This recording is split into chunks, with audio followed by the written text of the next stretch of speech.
ہاتھیوں کو نیچے سے چلا دیا گیا۔ رام سنگھ کہتا ہے کہ لاہور کی شاہی مسجد کے سحر۔ السلام علیکم ورحمۃ اللہ وبرکاتہ۔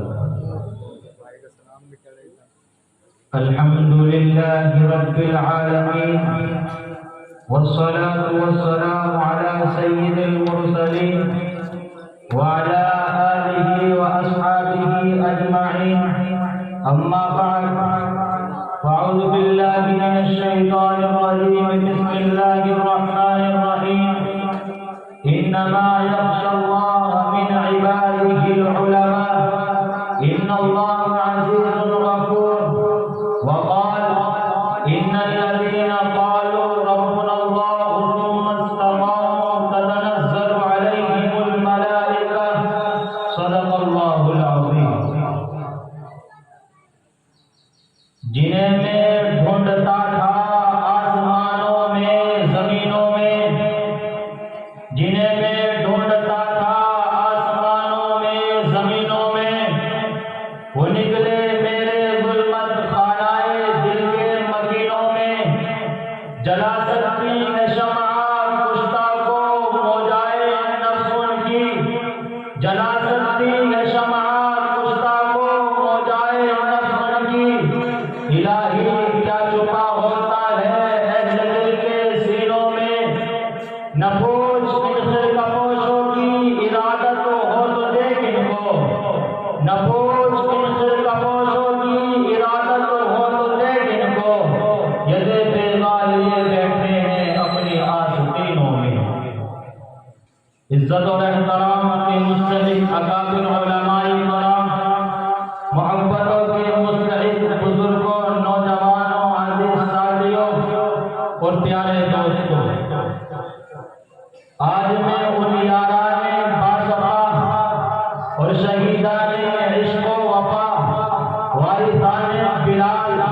اور سرافیل آزادی کے تذکرے کی سعادت حاصل کر رہا ہوں، جن کا قلب و جگر اسلام کی عظمت سے معمور تھا، جن کے چہرے پر عزم و استقلال کی کرنیں جلوہ بغن تھی،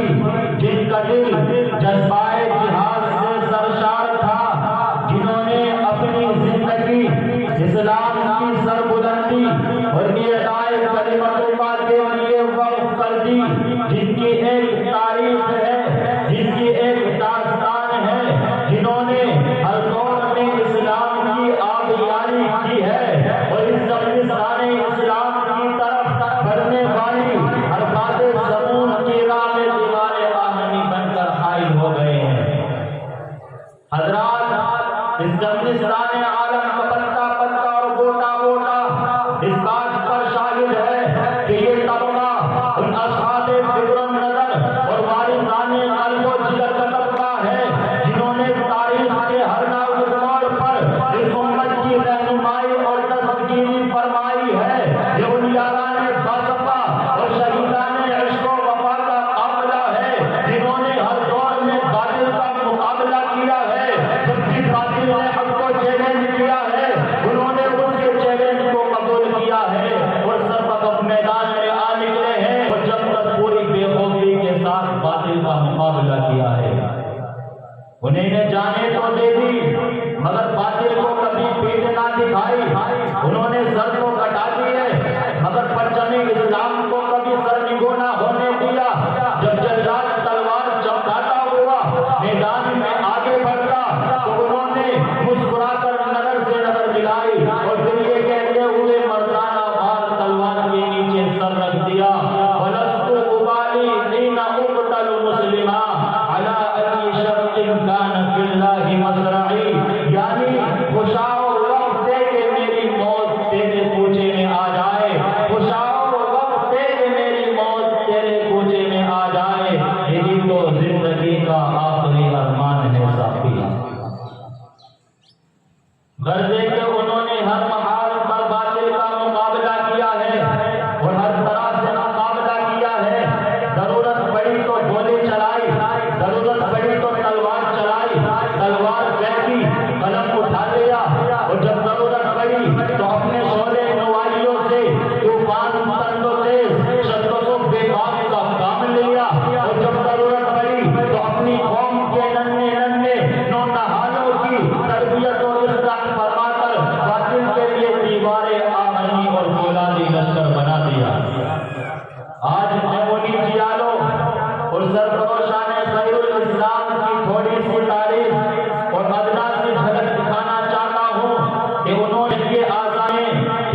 کے درس پر بیٹھ کر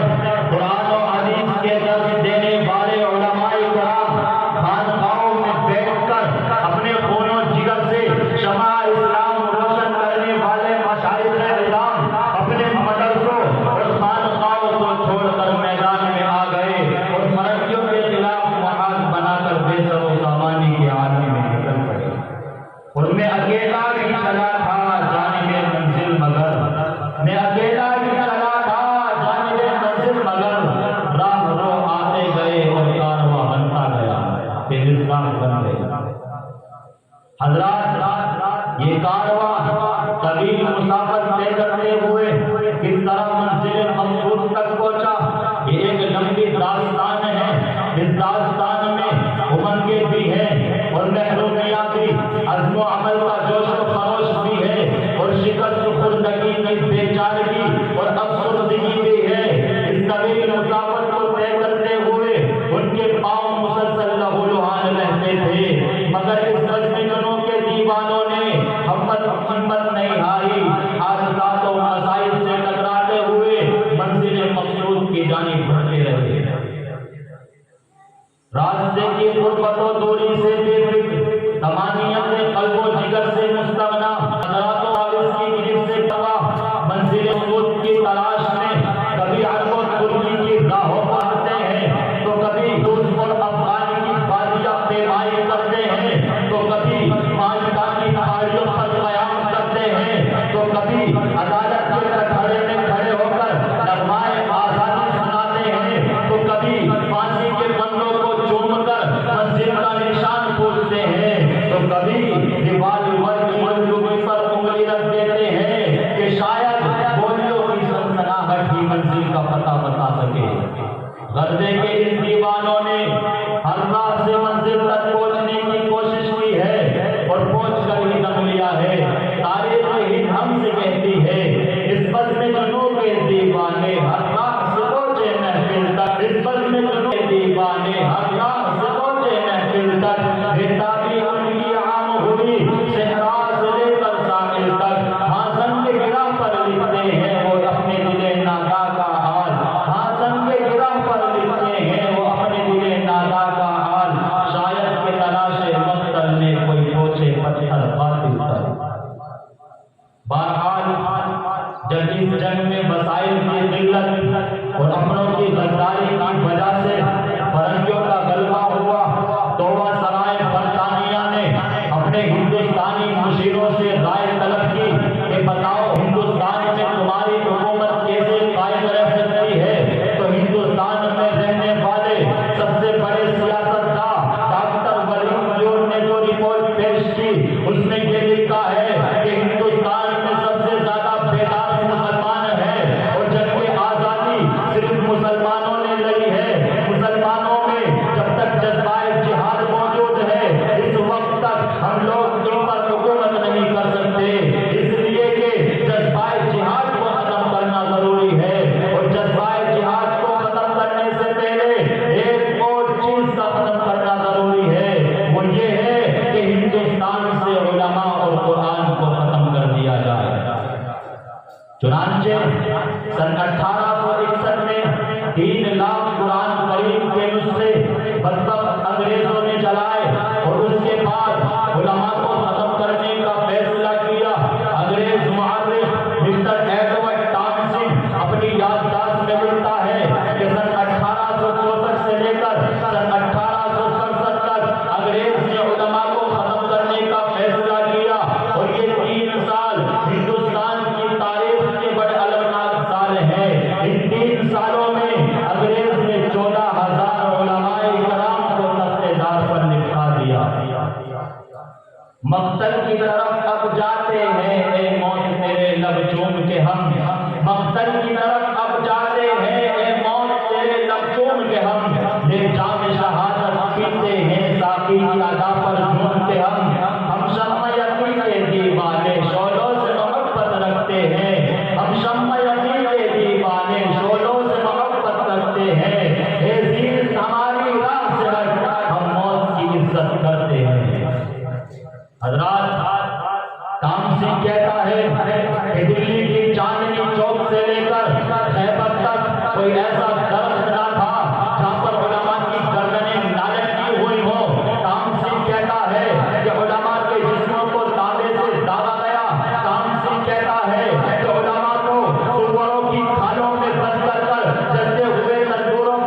انہوں نے بھی کہا ہوگا یہ عظمت باطل دھوکہ ہے، یہ شوکت باطل کچھ بھی نہیں، مٹی کے کھلونے ہیں سارے، یہ ظلم کے لشکر کچھ بھی نہیں۔ اللہ سے ڈرنے والوں کو طاقت سے ڈرانا مشکل ہے، جب خوف خدا ہو دل میں تو یہ قرض و کسرا کچھ بھی نہیں۔ اسلام اگر دستور نہیں، قرآن اگر منشور نہیں، افسوس ہے اس آزادی پر یہ ملک و ملت کچھ بھی نہیں۔ حضرات، وہ شیخ الہند کے سب سے عقل عزیز شاگرد شیخ الاسلام حضرت مولانا حسین احمد مدنی ہیں، جنہوں نے خلافت کانفرنس کراچی میں ایسے وقت میں شرکت کی کہ انہیں گولی مار دیے جانے کا حکم مل چکا تھا۔ لوگوں کا خیال تھا کہ حسین احمد مدنی نہیں آئے گا، لیکن لوگوں کی آنکھیں اس وقت حیرت سے پھٹی کی پھٹی رہ گئی جب وہ مرد مجاہد کفن بردوش ہو کر اسٹیج پر آیا اور جلسے کی صدارت فرمائی۔ اسی کانفرنس میں حضرت نے انگریزوں کو بلبل اور گولیوں کو گل سے تشبیہ دیتے ہوئے فرمایا، لیے پھرتی ہے بلبل چوچ میں گل، لیے پھرتی ہے بلبل چوچ میں گل، شہید ناز کی تربت کہاں ہے؟ راوی کہتا ہے کہ جب حضرت نے یہ شعر پڑھا تو لوگ جوش میں مسلسل آدھا گھنٹے تک نعرہ لگاتے رہے، اور اس کے بعد علماء کی قربانیوں اور اپنے ایک پریوار کی جانب انگریز کو مخاطب کر کے فرمایا کہ کھلونا سمجھ کر نہ برباد کرنا، کہ کھلونا سمجھ کر نہ برباد کرنا، کہ ہم بھی کسی کے بنائے ہوئے ہیں، فرنگی کی فوجوں میں حرمت کے بدلے سرے دار چڑھ کر بگائے ہوئے ہیں۔ وہ شجر آزادی کا خون دے کے سینچا تو پھل اس کے پکنے کو آئے ہوئے ہیں۔ لیکن آئے افسوس کتنی بربادی مقدر میں تھی آبادی کے بعد، کیا بتائے ہم نے کیا گزری ہے آزادی کے بعد۔ حضرات، ایک روشن حقیقت ہے